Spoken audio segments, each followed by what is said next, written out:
Hello tout le monde et bienvenue sur Antipopcast, j'espère que vous allez bien. Aujourd'hui on se retrouve pour un nouvel épisode, je suis toujours accompagné de William. Salut William. Salut François. Ça fait plaisir de te voir, comment Mais tu vas? pareil, ça va et toi? Ouais, ça va bien, c'est vendredi, on est un peu fatigué, on a une grosse charge de travail donc... Non, on n'a pas dit, on a dit c'est pas vendredi, on Ah, a dit on est mercredi. Ah oui, on Parce est que c'est le mercredi, jour de la pardon, sortie, mais donc on est mercredi. oui, mais on est transparent. Donc le jour là où on tourne, c'est vendredi, mais le jour de la sortie, c'est mercredi. Enfin bref, vous avez compris. Aujourd'hui, on a la chance d'accueillir Johan. Salut Johan, Hello les gars, comment ça va? ben ça va bien, c'est vendredi matin. Voilà, donc Ça pour va tout le comme un monde, hein. vendredi. C'est ça, mais on devait pas dire, comme a dit William. Ça fait plaisir en tout cas que tu sois venu jusque chez nous. Merci beaucoup, c'est un honneur de t'avoir parmi nous. Johan, est-ce que tu peux te présenter pour les gens qui te connaissent pas, s'il te plaît? Yes, bah, je m'appelle Yohan Roig, je suis réalisateur et vidéaste indépendant. Et je fais des projets, des films, des trucs dans tous les sens. Ouais, tu viens d'où? Je viens de Renan, Crissier à la base. Ok, t'as grandi là-bas? J'ai grandi à La Crissier, street, ouais. ouais. La La street. La street. T'as dit que t'étais vidéaste indépendant, mais aussi réal. Là, il y a un gros projet actuel qui est en train de se dérouler, enfin qui est sorti. Tu peux un peu nous en parler? Yes, alors c'est un projet de long métrage qui s'appelle Le sens du chaos. Mhm. Donc long métrage de fiction qui dure 90 minutes. Et l'idée c'est qu'on avait, avec un pote, on avait envie de faire un film. Il est venu vers moi en fait en me disant ouais, j'ai écrit un scénar, est-ce qu'on peut le faire? Et j'ai dit bah vas-y, let's go, on se donne les moyens pour faire ce film et puis faire qu'il Mhm. existe. Et voilà un petit peu Trop bien. l'origine du projet. Est-ce que tu peux un peu nous parler, là je reviens un peu, je remonte des années en arrière, mais un peu nous parler de ton parcours qui t'a mené jusqu'à maintenant, Jusqu'au chaos. jusqu'au chaos, Jusqu'au jusqu'au chaos. sens du chaos. Yes, j'ai, comme beaucoup d'enfants de mon âge, j'ai grandi avec Internet et à l'époque, quand j'avais une dizaine d'années, je faisais un peu de danse. Et puis il y avait beaucoup de vidéos de danse sur Dailymotion. Et je me suis dit, ah, trop bien, j'ai envie de faire comme les grands, j'ai envie de faire des vidéos Mhm. et puis les poster sur Dailymotion. Donc j'ai pris une vieille caméra à mon père, enfin c'était un appareil photo en fait. Et j'ai fait une vidéo en 360p, enfin j'ai filmé plein de plans. Ouais. Et ensuite je me suis dit, bon, bah, maintenant que j'ai tous ces plans, il faut que j'en fasse quelque chose. Donc j'ai demandé à mon père, ouais, est-ce que tu peux m'aider à monter ce truc? Et il m'a dit, bon, tiens, ça c'est l'ordinateur, ça c'est le logiciel de montage, Windows Movie Maker, à Ok, l'époque. d'accord. Et il m'a dit, je sais pas du tout comment ça marche, Ouais. donc débrouille-toi. Et donc là, j'ai mis des effets dans tous les sens, des trucs violets, des trucs qui changent de couleur. Et je me suis dit, putain, c'est trop cool, j'ai envie de faire ça toute ma vie. Et du coup, de là est née cette passion et cette envie de faire à la base de la vidéo mon métier. Et ensuite, progressivement, c'est devenu, ça s'est tourné un peu plus vers la narration, donc des envies de documentaire et de fiction. Et puis, c'est venu d'où cette envie, un peu de cette transition entre filmmaker et puis vouloir faire, comme tu disais, des docus ou maintenant un long métrage? Ça vient un peu d'où cette transition? Quand j'avais 13 ans, j'ai commencé à faire du parcours. Ok, Donc le sport, Ouais, ouais. on saute de temps en temps et tout. parcours. Exactement. Et du coup, forcément, j'ai commencé à filmer les trucs parce que Ouais. c'est hyper visuel. Et j'ai filmé plein de vidéos, plein de vidéos de parcours. Et un jour, il y a une marque de parcours qui a proposé de faire des docus, un Mhm. docu sur le parcours. Mhm. Donc j'ai essayé de faire ça et je me suis dit, putain, mais c'est trop cool. Mhm. On peut raconter des histoires, on peut raconter quelque chose avec la vidéo. Et en fait, c'est ça que j'ai envie de faire parce que au bout d'un moment, quand tu fais juste plein de vidéos, des enchaînements de clips, enfin des montages où tu as juste des clips, Mhm. c'est cool, mais au bout d'un moment, ça, je trouvais qu'il n'y a pas trop de sens. Enfin, Ouais, j'ai essayé de ouais. chercher un sens un peu, pas plus profond, mais Ouais. Mhm. voilà, me diversifier et faire autre chose. Et du coup, j'ai trouvé ce truc qui est la narration et j'ai surkiffé. Trop Et bien. du coup, je me suis dit, ok, bah, je vais faire un docu un peu plus long. Donc, j'ai fait un tour d'Europe pour rencontrer plein de gens qui font du parcours en Europe, qui durait 30 minutes. Ensuite, j'ai fait Cool. un tour du monde pour rencontrer plein de gens qui faisaient Ouais. du parcours à travers le monde, qui dure. Et c'est un docu qui dure 90 minutes. Donc, c'est Wow. mon premier docu long métrage documentaire Ouais. Mhm. qui s'appelle Brotherhood Spirit. Donc, il y avait ça. Et ensuite, je me suis dirigé plus vers la fiction parce que j'avais envie de tester d'autres trucs. Et Mhm. j'ai vraiment Mhm. aussi beaucoup aimé cette idée qu'on pouvait raconter des trucs qui sortent de l'ordinaire, qui sortent Mhm. du réel, en fait. Trop bien. C'est drôle, tu sais, je connecte un petit peu sur le fait que tu aies démarré en regardant des vidéos Dailymotion, en publiant là-dessus et tout. Et puis que la mode à ton âge, à 13 ans, ce soit le parcours. À mon âge, la mode, c'était Jackass. Et nous, on se filmait en faisant vraiment des trucs où on se pétait la gueule et tout. Et c'est fou comme, en fait, par génération, comme ça, t'as des choses qui sont faites, en fait, à plus large échelle, qui t'inspirent quand t'es un gamin. Et puis après, t'essayes de le faire. Puis moi, j'ai aussi découvert une passion pour la technique en faisant ces vidéos à la con. Dans ma mémoire, elles sont trop bien. C'est les meilleures vidéos du monde. Mais il faut pas que je les re-regarde, tu vois. Elles sont privées sur ta chaîne YouTube. Elles sont même pas sur YouTube. Il n'y avait pas YouTube. Johan, est-ce que tu peux... Enfin, moi, ma question, c'est que... Donc, tu dis que tu as commencé vers 10 ans, c'est ça, à filmer. Tu as décidé de partir plus dans le docu, plus dans la fiction. Est-ce que tu l'as fait par toi-même? Est-ce que tu es autodidacte ou est-ce que tu as suivi... Enfin, c'est un peu quoi ta formation? Je me suis formé en autodidacte jusqu'au moment où j'ai fait le tour du monde pour faire le docu de parcours. Et ensuite... Là, t'avais quel âge juste? J'avais 18 ans. Ok. Donc je sortais du gymnase, je me dis je fais une année sabbatique pour faire ce projet. Et ensuite, après cette année sabbatique, j'ai commencé une formation à l'ERACOM en designer film. Donc c'est une formation en école supérieure sur 2 ans où en gros tu vois un peu tous les aspects de l'audiovisuel. Donc c'est pas une école de cinéma, mais c'est vraiment au sens large audiovisuel. Okay. Et en parallèle à cette formation, j'ai fait le montage du docu. Et du coup, la formation, elle m'a grave aidé parce que tous les modules qu'on avait, ils étaient un peu en résonance avec l'étape de montage dans laquelle j'étais. Donc c'était hyper intense comme période. Socialement, je voyais quasi personne parce que j'allais à 7h à l'école pour monter 1 heure mon film. Puis ensuite, j'avais les cours et puis je montais après. Enfin, c'était hyper intense comme période, mais c'était trop bien parce que j'ai appris plein de trucs. Et du coup, ça m'a permis aussi, avec cette école, c'est un peu là où j'ai fait la transition vers la fiction, où j'ai eu plus d'envie de fiction. C'est hyper bien de pouvoir et avoir des cours théoriques et avoir la pratique à côté. Moi, je rêverais d'avoir ça. On en causait cette semaine avec François parce qu'on a fait un taf pour l'Uni. Et puis, on se disait, mais ce serait tellement cool de pouvoir avoir maintenant de nouveau des cours ciblés. Alors, on peut te les payer, tu vois, à genre 10 000 balles. Mais voilà. Mais qui résonne directement par rapport à ce que tu vis dans ton travail, en fait. Et là, je pense que tu progresses encore plus vite que quand tu es en formation, puis que des fois, c'est un peu là, bon, on verra, je suis même pas sûr d'utiliser ça un jour. Oui, c'est ça. Comme le théorème de Pythagore, un peu. Ah, Pythagore, j'utilise ça tous les jours en photo. Okay. Moi aussi. Johan, nous, on t'a invité aussi parce que on a entendu parler du sens du chaos, on a vu un peu ce que tu as fait. Et on voulait aborder aussi un point qui est important, je pense, pour notre pays et puis pour notre région particulièrement, c'est le cinéma. C'est vrai que c'est un domaine... Enfin, on a beaucoup de filmmakers, on a beaucoup de mecs qui travaillent dans la vidéo, qui sont steadicamers, enfin bref, tu as tous les titres. Mais on voulait aujourd'hui parler un peu de cinéma. Et je pense qu'il y a un souhait de la part de plusieurs, on a parlé avec plusieurs personnes, de redorer un peu cette image du cinéma suisse. Donc c'était aussi pour ça qu'on voulait t'inviter et c'est de ça qu'on va aussi un peu discuter. Moi, ma première question pour toi, c'est quels sont, donc pour les gens qui nous regardent et qui ont les mêmes rêves que toi t'as ou que nous avons, c'est-à-dire ils sont peut-être filmmakers, ils commencent, peu importe l'âge, et puis ils se disent « Ah mais moi mon rêve c'est d'être cinéma ». C'est quoi un peu les clés pour aller dans ce sens-là? Faire.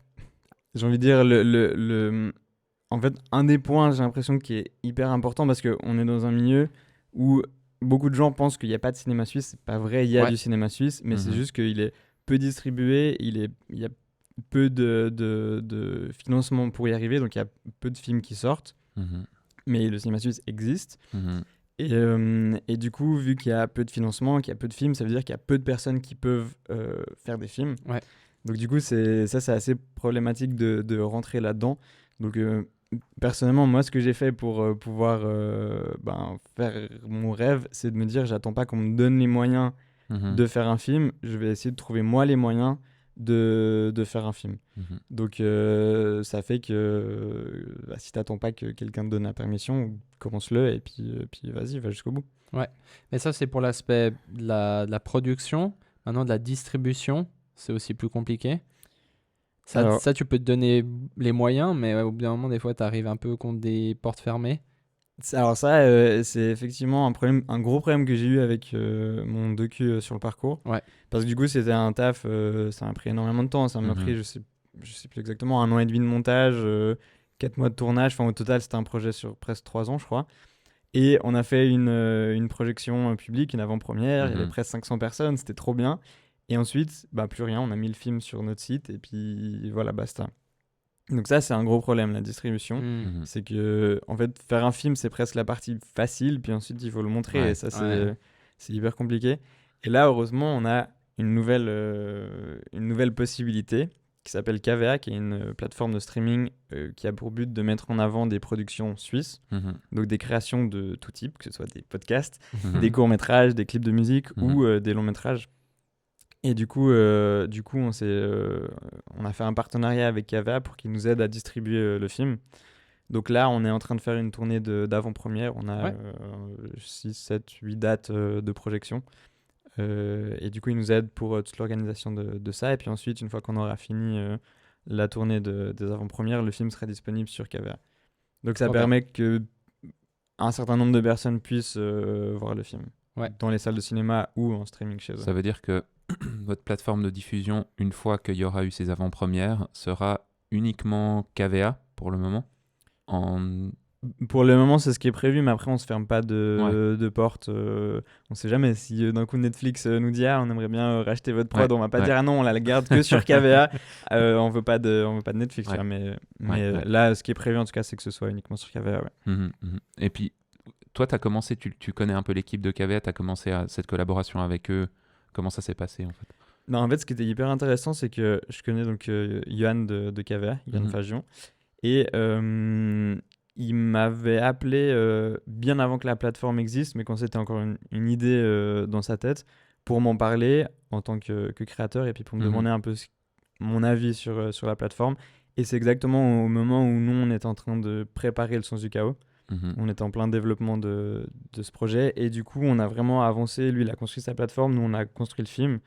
Et à un moment quand on était au montage et puis que je commençais à réfléchir un petit peu comment on peut distribuer ce film, comment on peut faire pour que les gens le voient et puis pas juste qu'il soit dans un tiroir et puis qu'on ait passé autant d'années de notre vie à le faire pour que personne ne le voit. Donc du coup je lui ai proposé un partenariat et ça tombait trop bien parce que lui c'était le moment où il voulait lancer sa plateforme. Nous on avait besoin d'aide et du coup on s'est alliés pour eux qui aient de la visibilité pour nous aider aussi pour soutenir la démarche qu'on a eue et puis nous ils nous ont clairement beaucoup aidés. Là dans les prochaines donc quand le podcast va sortir la semaine parce que là on tourne c'est vendredi on l'a déjà dit plusieurs vendredi, fois mais quand vous allez le voir c'est le mercredi comme d'hab et du coup la semaine prochaine c'est ça c'est le 4 qui sort ce podcast. Donc la semaine prochaine, le 12. Donc le 12, jeudi 12. Jeudi 12, oui. Il y a une projection qui va se faire au cinéma Astor de Vevey. L'une des 8 projections, tu disais? Je ne sais plus exactement combien, mais entre 6 et 10. Ouais. Et vous serez présent?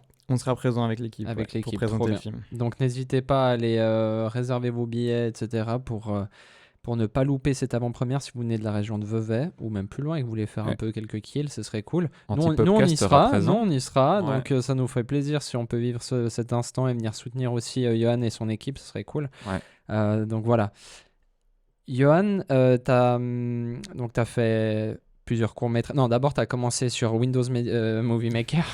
Après t'as fait plusieurs projets de plus en plus gros. Je pense que c'est des projets qui te marquent.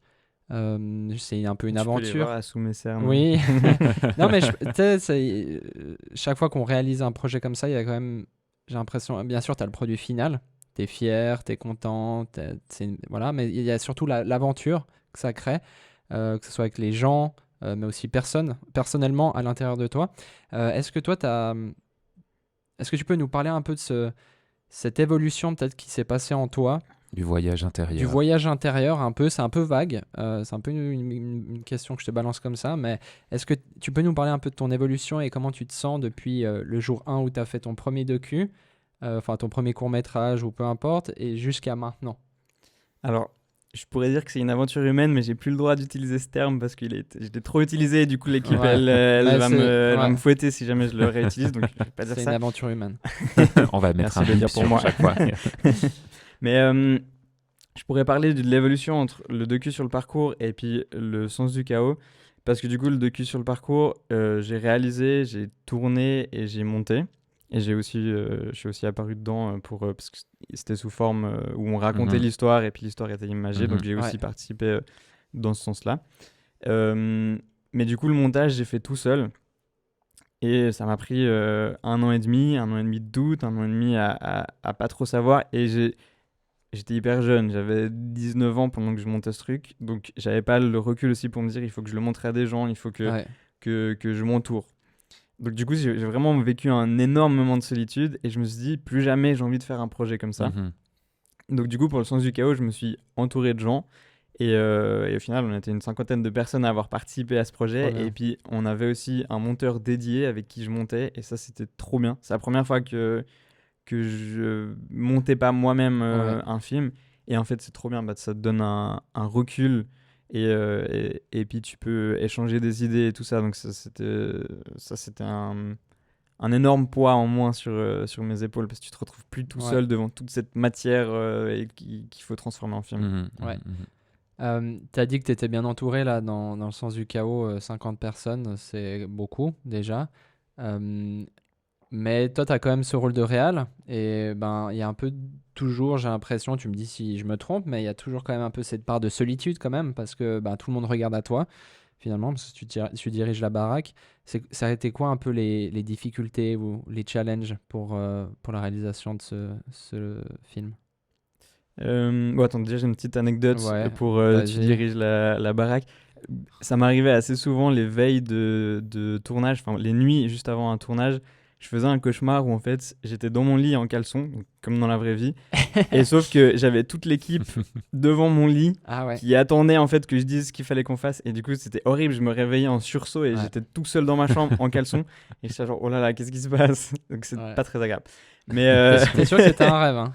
J'espère. Peut-être qu'il y a des photos qui traînent. Non, mais du coup, la question, c'était... Oui, les challenges. C'est ça, un peu les difficultés, mais aussi les victoires, un peu les trucs qui t'ont fait vibrer. Moi, j'ai plus le droit d'utiliser ce mot, sinon il me défonce. Mais ouais, t'as compris, quoi. Alors, les trucs qui me font vibrer... Le challenge, déjà, c'était de faire que ce film existe, chaque étape un peu du film, ça aurait été hyper facile d'abandonner.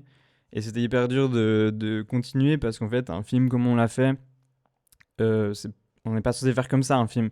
Donc on s'est retrouvé à avoir plein de barrières, de trucs administratifs, de trucs de frais à payer parce qu'en fait, quand tu fais un film, par exemple, des trucs qui nous arrivaient il n'y a pas longtemps, tu dois faire... t'as une institution qui s'occupe de donner l'âge légal du film. Et ça, en fait, de base, tu dois payer l'inscription. T'as pas le choix. Même si tu veux projeter ton film, tu dois payer l'inscription. Et ensuite, tu dois payer un truc en plus pour qu'il y ait quelqu'un qui regarde le film et qui dise « Ok, il est tel âge ou tel âge. » Sinon, de base, c'est 16 ans, l'âge légal. Et du coup, on s'est dit « Bon, c'est dommage parce que notre film, on a payé. Légalement, tu peux le regarder si t'as 12 ans. Donc, du coup, on s'est dit « C'est dommage de le laisser à 16 ans. » Donc, typiquement, ça fait presque 1000 balles qui sont partis là-dedans et c'est des frais qui étaient pas prévu en fait.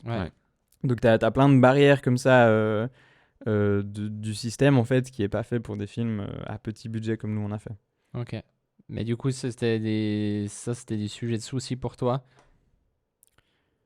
C'est des problèmes à régler quoi. Et du coup on en a eu plein comme ça. Mais par contre des trucs qui me font vibrer c'est typiquement on parlait de l'équipe. C'est incroyable parce qu'on n'en a pas parlé, mais tout le projet était fait de manière bénévole. Donc personne n'a été payé. Et on a passé 1 an en montage. Donc ça veut dire que on ne pouvait pas être à 100% parce que forcément, moi, il fallait que je travaille. Le monteur, il fallait qu'il travaille. Bien et à côté, on se dégageait 1 ou 2 jours par semaine pour pouvoir monter ce truc. Ce qui est déjà énorme. Hein. On avait la chance d'être... Maintenant, j'habite... j'ai mon appart, mais avant, j'habitais chez mon père. Donc du coup... T'as moins de charges, donc il y a vraiment eu cette transition aussi pendant le projet où j'ai pris mon indépendance. Mais ouais, c'est compliqué à gérer en fait ce truc d'avoir une équipe de bénévoles et c'est pour ça que je les remercierai jamais assez à toutes les personnes qui sont impliquées là-dedans. C'est qu'en fait, grâce à eux, grâce à leur investissement, grâce à leur envie de faire un truc, on a réussi à aller au bout de ce projet. Bon, puis c'est 50 personnes. C'est énorme, en fait. Ouais. C'est juste énorme d'avoir... réunir 5 potes, c'est une chose, mais 50 personnes suivre sur un projet aussi ambitieux, c'est énorme. C'était compliqué parce que tu vois, il y a eu au total 37 jours de tournage, mais on n'a pas pu faire 4 semaines d'affilée. C'était vraiment réparti 2 semaines par là, un week-end par-ci, un week-end par-là. Donc ça, c'était aussi hyper challengeant. Ça, c'était hyper compliqué parce qu'il fallait relancer une machine à chaque fois. Bien sûr. Donc ça prenait aussi beaucoup d'énergie. Et en même temps, un week-end, tu auras cette personne qui sera disponible pour faire le point, puis pas les autres. Donc, du coup, c'est pour ça aussi qu'on avait beaucoup de gens. C'est qu'en fait, pas tout le monde était disponible à toutes les dates de tournage. Donc, il y a eu un peu un roulement comme ça. J'imagine que tu as découvert aussi une manière de travailler avec des grandes équipes comme ça. Tu disais, il y a eu 37 jours de tournage. Ça, c'est un truc qui me paraît toujours dingue parce que je n'ai pas côtoyé du tout le milieu du cinéma, que ce soit en Suisse ou de manière internationale. Mais tu sais que beaucoup de films sont tournés sur quelques semaines, un peu bloc en fait. C'est quelque chose qui est assez fou. Tu vois, tu regardes un film, tu regardes Le Seigneur des Anneaux, tu n'imaginerais pas. Tu regardes un docu sur comment ça s'est passé le tournage. Tu dis, mais waouh, ils ont été ensemble 4 semaines, ils ont fait leur truc. Et là, tu as découvert aussi ça, tu l'as appris un peu sur le tas parce que j'imagine que tu n'as pas participé, toi, à des si grands tournages avant. Tu as dû construire en fait un petit peu cette planification de tournage pour réaliser ton film. C'est d'une ampleur beaucoup plus grande que juste un petit court-métrage de 5-10 minutes. Heureusement, j'étais pas tout seul à la planification de ça, mais c'est vrai que les peu qu'on était, c'était beaucoup d'essais et d'erreurs. Et bien après, il y a un autre truc aussi, c'est que je me suis dit, j'ai fait le long-métrage documentaire.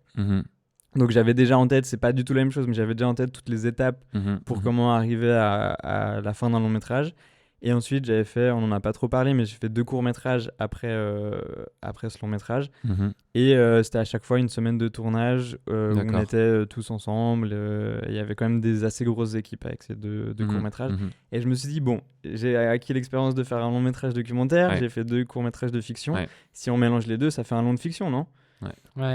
Et du coup c'était vraiment cette logique que j'ai eue, et puis au final on s'en est sorti comme ça. Mais c'était beaucoup de challenge. Mais ça doit être un truc, moi j'imagine, c'est vraiment t'es face à la montagne que tu vas gravir quand tu commences un projet comme ça, parce que autant un court métrage que tu fais sur une semaine, tu sais qu'il y a un gros travail, mais là tu pars vraiment pour le mont Everest un bout. Mais je crois qu'en fait, il y avait des nuages devant le mont Everest, donc on ne voyait même pas. Ouais, on y va, c'est parti. Puis aucune idée de vraiment ce qui nous attendait. En fait, chaque étape, on était là, en fait, il y a un... Tu découvres, en fait, chaque fois. Tu vois, plus tu montes, tu arrives sur une petite colline, puis tu vois la colline d'après, puis la colline d'après, puis la colline d'après. Et puis, heureusement, maintenant, avec le recul, je me dis, heureusement que je ne savais pas tout bien sûr. ce qui t'attendait. Ce qui m'attendait exactement. Est-ce que tu penses que tu aurais pu quand même partir à l'expédition si tu avais vu où elle se met réellement et la montagne de travail que tu aurais eu devant toi? C'est une bonne question, ça. Je sais pas. C'est un peu comme si on demandait est-ce que je le referais maintenant en sachant tout ça. Je le ferais très différemment en tout cas. Mais je pense que c'est aussi pour ça qu'on fait des projets qui nous passionnent. C'est pour apprendre et puis pour faire mieux la fois d'après. Donc, justement, tu as dit tu le ferais très différemment. Donc là, tu as fait le sens du chaos. Maintenant, si c'était un autre projet, un long métrage dans le même style, je veux dire, de projet, qu'est-ce que tu changerais? Qu'est-ce qui serait différent? Donc si je devais refaire un projet comme ça maintenant. Un projet comme ça, pas celui-là, mais maintenant, là, demain, peut-être pas demain parce que t'es peut-être fatigué, mais et puis c'est samedi demain, et puis c'est chiant. mais si tu dois repartir pour un projet, qu'est-ce que tu ferais différemment?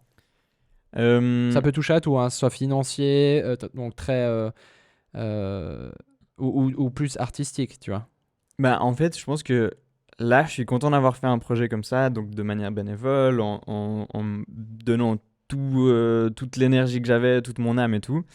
Mais maintenant, pour la suite, j'ai envie de plutôt tester ce que c'est déjà de faire du court-métrage. Les prochains films, j'ai plutôt envie de faire format court pour continuer à me former, pour m'améliorer et tout ça, et puis pour faire plus de projets. parce qu'en fait, c'est cool de faire un long métrage, mais du coup, j'ai pas fait 10 courts métrages pendant toute cette période-là. Donc il y a déjà cette idée où j'aimerais faire plutôt un format court, et surtout, j'aimerais essayer cette fois d'avoir une boîte de production professionnelle là-dedans avec du financement. En fait, pour moi, ça me paraît être la prochaine étape un peu logique, c'est d'essayer de le faire de manière plus professionnelle. Et que tu puisses te payer aussi. Que je puisse, effectivement, en vivre en partie. Ouais. Donc ça, c'est dans l'aspect prod. Maintenant, dans l'aspect peut-être plus aussi artistique, je sais pas comment tu as développé ce projet de ton côté, mais est-ce qu'il y a des choses que tu ferais différemment, ou au contraire, tu te dis, en fait, ça a trop bien marché de cette manière-là, je referai la même chose? Je pense que je passerai plus de temps à préparer le projet, parce que là, du coup, on a eu une version 1 du scénario de Eros qui est arrivé le 1er janvier 2021 et on tournait en juillet 2021. Donc on a eu 6 mois entre la première version de scénario et le premier jour de tournage. 6 mois, c'est rien, c'est vraiment ridicule comme temps de préparation. Donc si c'était à refaire, je passerais plus de temps à peaufiner le scénario pour vraiment qu'il soit impeccable. Donc je pense que ça peut rien que ça, au moins 6 mois, voire une année. Et ensuite, je passerai plus de temps aussi à préparer le tournage et à vraiment le préparer aussi artistiquement, avoir plus de recherche et de réflexion sur les différentes scènes. Là, vu que j'avais le rôle de réal et en même temps producteur et en même temps chargé de projet, j'ai dû un peu tout faire. Et puis du coup, ça souvent, l'aspect logistique prenait plus de place que l'aspect créatif. Donc, j'ai pas pu approfondir autant que ce que j'aurais voulu certains aspects. Ok. Dans un souci de compréhension de ma part, qui est un petit photographe, comment est-ce que tu procèdes? Toi, tu as une idée à la base en te disant ça, c'est un sujet qui me plairait. Tu contactes quelqu'un qui travaille sur le scénar. Comment on fait en fait un film? Ça dépend. Là, vraiment, c'est Eros Macaire, donc un de mes amis d'enfance, où on se connaît depuis qu'on a 7 ou 8 ans. On a fait notre premier court-métrage ensemble. Exactement le même procédé que ce qu'on a fait pour Le Sens du Chaos. Donc lui, il est venu avec une idée de scénario. Il a écrit un scénario et il voulait jouer dans son film. Donc il a fait le scénario et le rôle principal. Et puis moi, j'ai fait la réalisation. Donc pour le court-métrage, on a fait ça. Et puis pour Le Sens du Chaos, on a vraiment repris le même canevas. Puis on l'a juste élargi avec beaucoup plus de monde, une durée beaucoup plus grande. Et puis, en gros, un projet beaucoup plus ambitieux. Mais donc là, pour ce projet précis, c'est Eros qui est venu avec une idée. Et puis ensuite, on a pris son scénario, puis on l'a amélioré. Donc tu as vraiment une co-création là-dedans dès le début où vous êtes les deux. Exactement, ouais. Ok. Puis ensuite, une fois que tu as le scénar, etc., tu disais que tu n'avais que 6 mois de prépa. Ça veut dire que tu as 6 mois pour trouver les équipes, trouver les lieux, enfin les tout acteurs, en fait. Trouver les acteurs, les lieux, les équipes, faire un planning pour se dire genre ok, mais en combien de temps on peut faire ça, comment on organise tout ce tournage, parce que 37 jours de tournage, le scénario faisait 90 pages, il y avait plus de 60 scènes, enfin tu vois, et puis un autre truc que je ferais différent, c'est que j'essaierais de faire un film avec peu de scènes et peu de lieux et peu d'acteurs. Parce que là on avait, je pense, 15 à 20 lieux différents. On avait 9 acteurs. Enfin, c'est t'as énorme. Vu les choses bien, on a fait bien ambitieux. Donc, si c'était à refaire, pour revenir à la question d'avant, j'essaierais de simplifier beaucoup la logistique. Mais donc voilà, il y a toute cette préparation logistique. Et puis il y a aussi, qu'est-ce qu'on filme, comment on le filme, comment on fait pour que ce soit réaliste aussi avec les moyens qu'on a et tout ça. Donc, c'est tous des trucs de préparation. Mais notre Bible, pour un tournage comme ça, c'est vraiment le scénario. Donc, tu analyses le scénario et tu dis, OK, là, ce passage, on peut le filmer comme ça. Là, ce passage, peut-être qu'il faut qu'on le change un petit peu parce qu'on ne peut pas avoir de jet qui se crache dans les montagnes. J'en sais rien, mais... Donc, il y a toute cette phase aussi de réflexion à qu'est-ce qui est réalisable ou pas.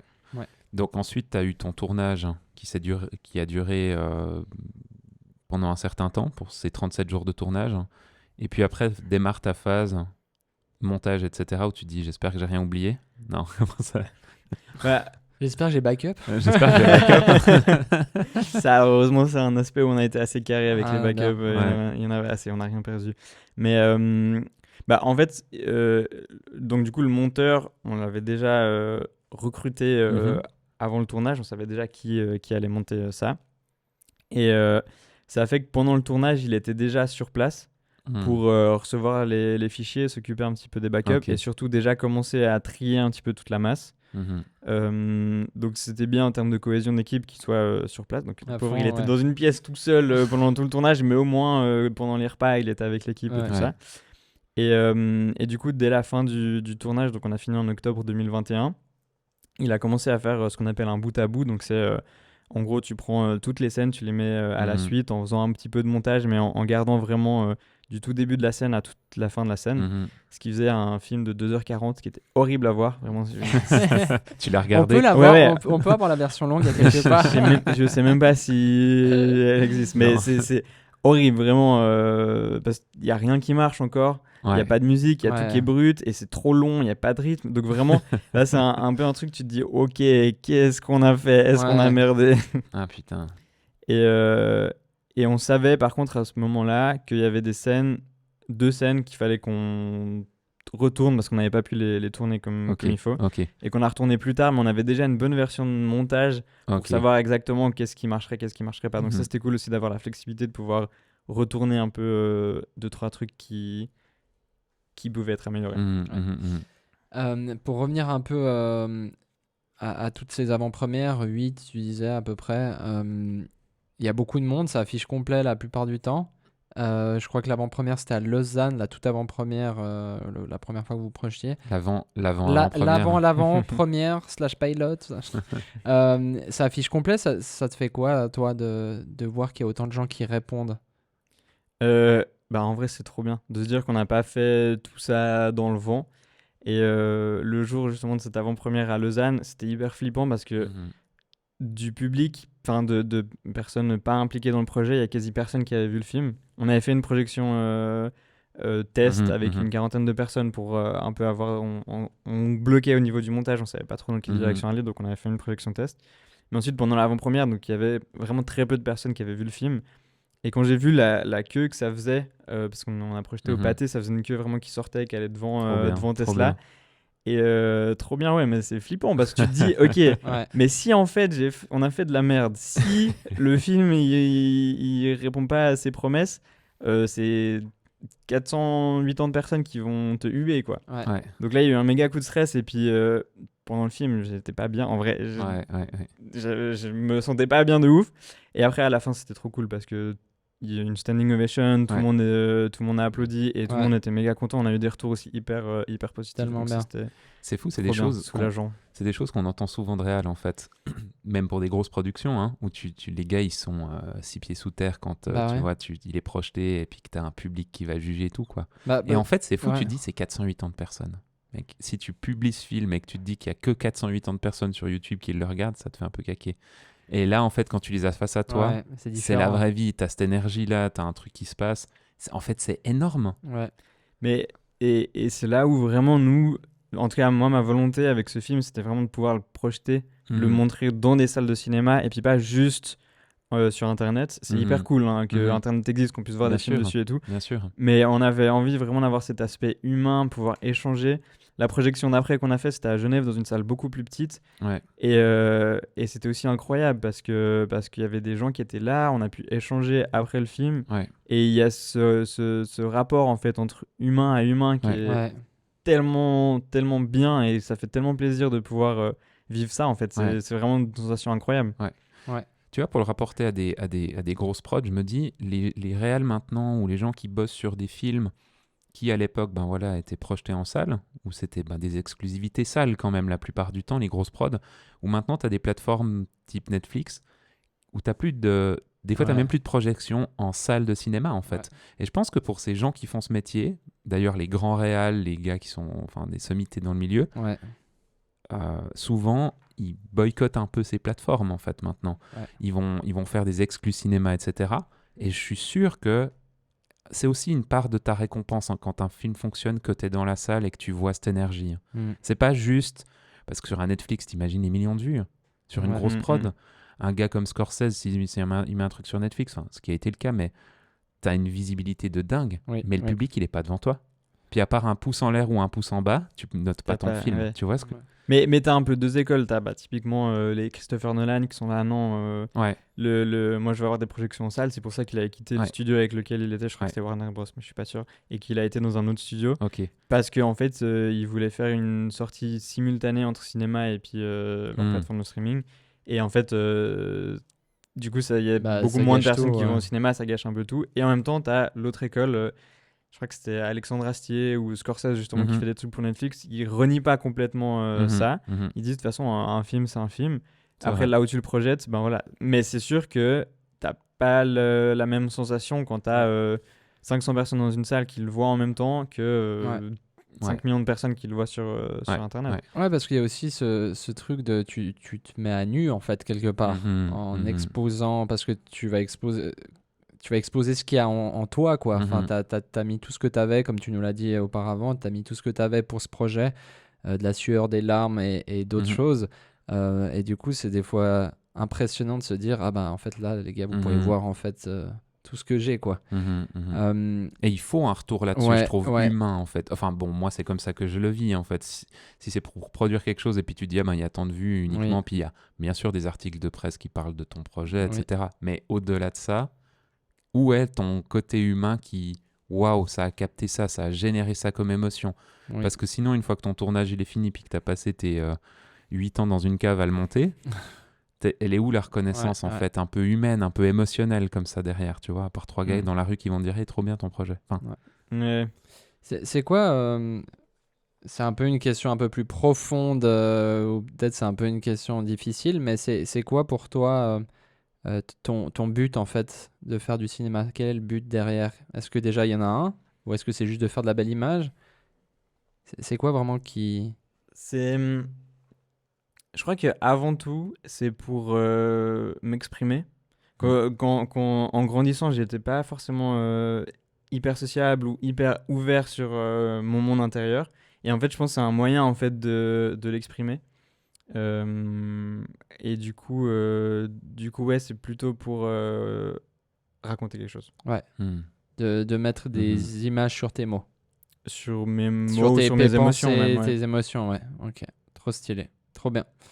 Yohan, qu'est-ce qu'on peut te souhaiter pour ces 5 prochaines années? 5 millions d'entrées? Non. Non, 5 millions de francs. Non, 5 millions d'entrées ou 5 millions de francs? 5 millions d'entrées, parce que c'est des entrées à 12 balles. Ouais, mais le distributeur, il prend la moitié. Hein. Ça fait quand même plus que 5 millions. C'est vrai. Non, mais qu'est-ce que vous pouvez me souhaiter? Entre mon long métrage documentaire et puis mon long métrage de fiction, il y a eu 5 ans. Donc, je dirais que je puisse sortir un prochain long métrage dans 5 ans. Trop bien. On te le souhaite. Merci beaucoup d'avoir été parmi nous. Merci à vous. On se réjouit d'aller voir ce film, du coup, semaine prochaine. Quand il sort le podcast, semaine prochaine. Voyage dans le temps. Voyage dans le temps, c'est une machine à voyager dans le temps, ce podcast. On se réjouit. N'hésitez pas, du coup, comme on dit au tout début, d'aller réserver vos billets et de venir au cinéma Vevey Astor.